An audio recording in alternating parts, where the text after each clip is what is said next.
안녕하세요. 오늘도 사연살롱을 찾아주셔서 감사합니다. 저는 31살 여자이고 남자는 34살입니다. 부모님께서 교회에서 알고 지내던 지인분을 통해 아시는 분 아들을 소개받았습니다.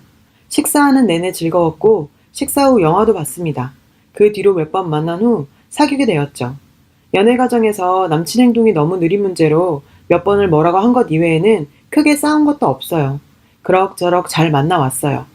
그렇게 지내다가 그 집 여동생이 먼저 결혼을 했습니다. 결혼 얘기까지 오간 마당에 서둔뗄 집이라면 당연히 청첩장을 보내는 게 맞는 거 아닐까요? 초대해서 오건 안 오건 그건 받는 사람 입장이고 무조건 줘야 하는 게 맞다고 생각하는데 청첩장을 안 주더라고요. 그래도 저희 어머니가 서둔뗄 집인데 가보긴 해야겠다 해서 저랑 둘이 가서 축의금 내고 얼굴 보고 왔어요. 게다가 시누이잖아요. 청첩장도 안 준 상태에서 결혼식에 와줬으면 그 다음 날이라도 고맙다고 저희 부모님께 전화라도 해야 하는 게 맞지 않나요? 저한테 예비 시어머니란 사람이 카톡으로 어머니한테 고맙다고 전해드려라 이렇게 보내고 끝이더라고요. 무슨 이런 경우가 다 있지? 결혼 전부터 저희 집 무시하나 싶기도 하고 부모님도 상당히 불쾌해하셨어요. 그래도 사람마다 부담이라고 생각하는 기준이 다를 수도 있겠다 싶어 넘겼습니다. 우리 가족이 부담 느낄까봐 배려한 걸 수도 있으니까요. 그러다 상견례를 하게 됐죠. 원래는 본인들과 부모님들 이렇게 보는 게 어떻겠냐고 했는데 남자 쪽 아버님이 가족 전체가 다 같이 보는 게 좋겠다고 해서 전체 다 보기로 했습니다. 남친 쪽은 본인, 아버지, 어머니, 여동생, 여동생 남편 이렇게 나왔고 우리 집은 저, 아빠, 엄마, 남동생 4명 나갔어요. 상견례의 기본 옷차림이 뭔가요? 당연히 양가 식구들이 다 만나는 자리에서 첫인상이 중요하기 때문에 남자는 정장, 여자는 단정한 원피스나 정장을 입는 게 보통 사람들의 생각이죠. 상견례 때 첫 이미지가 얼마나 중요한 자리인데 정말 가관이었습니다.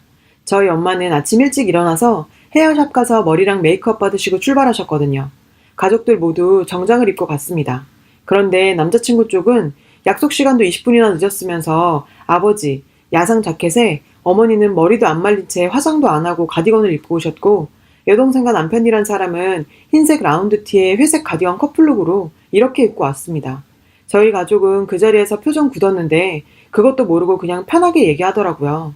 신혼집 문제는 저와 남친이 모아둔 돈에 저희 집에서 1억, 남친 집에서 4천 이렇게 보태주시기로 먼저 얘기가 되어 있는 상태였어요. 예전엔 더 잘 살았는데 지금 사정이 좀 어렵다면서요. 그래서 저희 엄마 아빠가 딸내미 더 예뻐해달라며 이해하셨고 그런 돈 문제는 더 이상 예민하게 얘기 나눌 거리는 없는 상태였습니다. 원래 상견례 자리에서는 말을 아껴야 하고 할 이야기는 적당히 해야죠.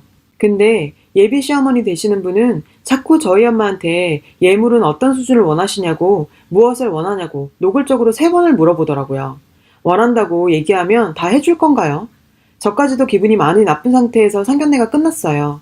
제가 부모님한테 잘 얘기해서 잘 풀었지만 저 역시 찜찜하긴 하더라고요. 그런데 그 집은 그런 기본적인 것들을 몰랐어요. 상견례 후에 제가 남친에게 물었습니다. 어머님 여동생 부부는 그렇다 치고 상견례 자리에 아버님 야상 자켓은 뭐냐 했더니 그 전날 비싸게 주고 산 거라 잘 어울려서 입고 나간 거라고요. 이 집 뭐지? 라는 생각이 들었죠. 그래도 그때는 남자친구 사람 하나는 괜찮다고 생각했기에 어찌저찌 결혼 날짜를 정했고 그에 맞게 예식장이며 신혼여행, 스드메, 한복 등 전부 준비하고 있었습니다. 한번 터진 건 양가 어머님들 한복을 고르러 가는 날이었어요. 한복집에 친하지 않은 관계의 사돈끼리 같이 가면 별로 좋지 않다는 말을 들어서 얼굴 한번 보신 분들인데 뭐 그리 친하겠습니까? 그래서 따로 모시고 갈 예정이었어요. 예비 시어머님이 이상한 고집을 부리기 시작하는데 한복을 꼭 우리 친정 엄마랑 같이 가서 대여하시겠다는 거예요. 그래서 저희가 너무 튀지만 않으면 굳이 맞추지 않아도 된다고 설명을 드렸어요. 그래도 계속 같이 입어야 한다고 우기셔서 시간 맞춰서 한복집 예약하고 만났죠. 한복을 고르고 있는데 갑자기 사돈, 내가 딸 시집 보낼 때 분홍치마를 못 입어봤는데 우리 아예 똑같이 흰 저고리에 분홍치마 입는 게 어때요? 하면서 신부 측 한복을 고르는 거예요.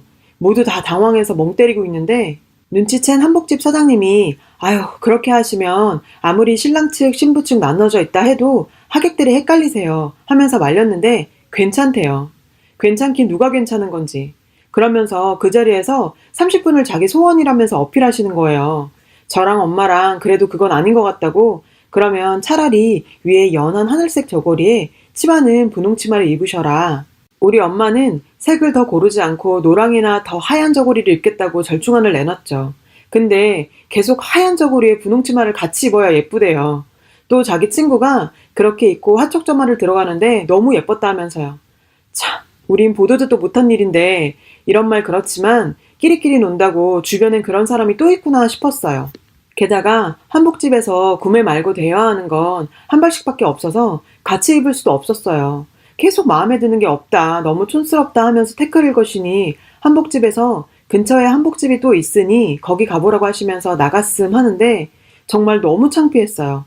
게다가 나오는데 한복집 사장님이 저한테 귓속말로 시어머니 자리 보통 분이 아니신 것 같은데 힘드실 것 같아요 하시더라고요.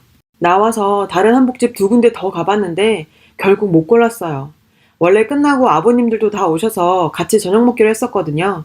만나서 잘 골랐냐고 하는데 저 얘기를 해맑게 하시더라고요. 아버님들도 그 얘기에 벙쪄 있는데 도저히 안 되겠다며 본인이 돈 다 낼 테니 대여 말고 그냥 새로 맞추자는 거예요. 그 자리에서는 대답하지 않고 헤어졌어요. 오면서 차 안에서 우리 엄마가 얘기하다 우시더라고요. 여태 살면서 오늘처럼 창피한 적이 없다면서 화를 누를 수 없어서 눈물이 다 난다고요. 엄마가 저러시니 저도 마음이 돌아서려고 했습니다. 그런데 예비 시어머니 또 그날 집에 가시다 발을 헛디뎌서 급하게 응급실 갔는데 팔도 부러지고 갈비뼈가 나가고 발목도 삐끗해서 인대가 나갔다는 겁니다. 적어도 2달은 병원에 입원하셔야 한다고 했어요. 그래서 알았다. 우선 병간호 잘하고 나중에 얘기하자 했고 제가 병문안 온다 뭐 그런 얘기 안 하니 이상했는지 만나자고 연락이 왔어요. 만나서 얘기하니 자기 아버님도 한복을 그렇게 하는 건 아닌 것 같아서 그냥 대여하기로 했다고 하더라고요. 정말 너무 미안하고 자기가 면목이 없다고 그렇게 얘기하길래 참 이 사람은 무슨 죄인지 안타까운 생각도 들어서 병문안 갔다 한복 사건은 그렇게 마무리됐어요.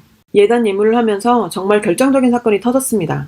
우리 부모님은 딸내미 시집 보낸다고 남부럽지 않게 해보내려고 예단비 1,000만 원 보내고 시댁 부모님과 양쪽 시 외할머니 댁에 이불 좋은 거 보내셨어요. 근데 예단비 1,000만 원에서 200만 원 돌아왔더라고요. 저희 엄마가 결혼 준비하려고 목돈을 쓰다 보면 갑자기 여력이 없는 경우도 생기니 이해하자 하셨습니다. 근데 예물은 14K로 한 세트가 온 거예요. 저는 신랑 시계도 좋은 걸로 해줬거든요. 참 이거마저 진짜 어떻게 부모님께 말씀을 드려야 하나 하고 있는데 그 다음날 예비 시어머니가 회사에 있는 저를 불러내시더라고요. 줄 게 있다며 내미시는데 시집 잘 간 사람들만 받는다는 그 이름도 유명한 샤넬백이었어요. 압구정 현대백화점 매장에서 800만 원 주고 어렵게 구한 한정판 모델이라고 몇 번을 말씀하시면서 생색을 내더라고요. 우리 집 들어오는 며느리니 이 정도는 해줄 수 있다고요. 자기 쪽 친인척 만날 때 꼭 들고 나오라고 하더라고요. 명품백에 대해 1시간을 그 얘기를 하셨어요. 네, 네, 알겠어요. 감사합니다를 몇 번 이야기했는지 모르겠네요. 저는 명품백에는 관심이 없었어요. 뭐든 나한테 맞고 예쁘면 된 거죠. 그래도 저를 이렇게 챙겨주시니 좋았는데 똑같은 생색을 2시간가량 듣고 있으려니 좀 질리긴 했어요. 그냥 받지 말까? 생각도 들 정도로요. 집에 들고 가서 엄마 아빠께 14K 세트랑 샤넬백 자랑도 하고 예물로 온 백이니 나름 살펴봤어요. 파우치도 고급스럽게 되어 있었고 디자인이 정말 이쁘긴 이쁘더라고요. 근데 샤넬 로고를 자세히 보니 기스가 있는 게 보이는 게 아니겠어요? 명품백은 검수를 잘 하겠죠? 그 기스가 너무 눈에 띄었어요. 비싼 백이니 이대로 들기가 좀 그랬죠. 시어머니가 말한 백화점 매장으로 갔어요. 매장 직원에게 백을 보여주며 기스가 난 로고 부분을 설명했어요. 직원은 이 정도 스크래치면 교환이나 환불이 가능하다고 하면서 잠시 기다려달라고 하더라고요. 한정판으로 나온 모델이라 교환은 어려울 수도 있다는 친절한 설명과 함께요. 한정판이 맞았나 보네 하고 기다리고 있었죠. 잠시 후 직원분이 나오더니 고객님 어디서 선물 받으신 건가요? 하고 묻더군요. 그래서 선물 받았다고 여기서 저희 시어머니가 구입했다고 말했어요. 직원분이 그게 아니고 직접 구매하신 게 아니라 선물 받으신 거죠? 한 번 더 물었어요. 그때 감이 오더라고요. 저희 샤넬 매장에서 판매된 물건이 아닙니다. 죄송합니다. 정말 말로만 듣던 짝퉁백이었던 거예요. 얼굴이 달아오르는 게 느껴질 정도로 창피했어요. 그 직원이 죄송할 게 뭐가 있나요? 그 순간 정말 가슴 깊이 있던 응어리가 올라왔어요.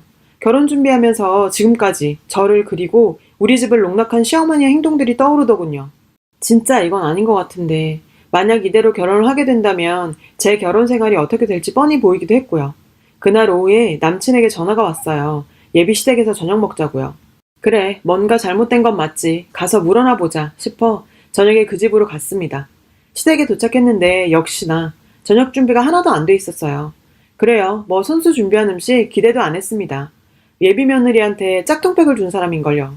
이걸 어떻게 말을 꺼낼까 하던 찰나에 예비 시어머니가 저에게 예물은 마음에 드냐며 샤넬백 얘기를 먼저 하는 거예요. 마음에 안 들 리가 없다면서요. 그 순간 정말 더 이상 참을 수가 없었어요. 쇼핑백에 넣어놨던 백을 꺼내 시어머니에게 보여주면서 어머니, 이 백 어디서 사신 거예요? 말씀하신 백화점 맞아요? 했더니 그럼 거기가 우리나라에서 두 번째라면 서럽잖니 이러시는 겁니다. 로고에 기스가 나 있어서 그 백화점에 다녀왔어요 하고 말씀드렸죠. 그랬더니 엄청 화를 내면서 그런 건 자기에게 얘기하지 뭐하러 갔다 왔냐고 난리를 치는 거예요. 상황 파악을 못한 것 같아서 어머니가 사주신 그 백 짝퉁이라고 하던데요. 어떻게 된 거예요? 그랬더니 뭐라는 줄 아세요? 오히려 저에게 더 화를 내면서 저보고 속물이래요. 백이 진짜든 가짜든 뭐가 그렇게 중요하냐면서 사람 마음이 중요한 거랍니다.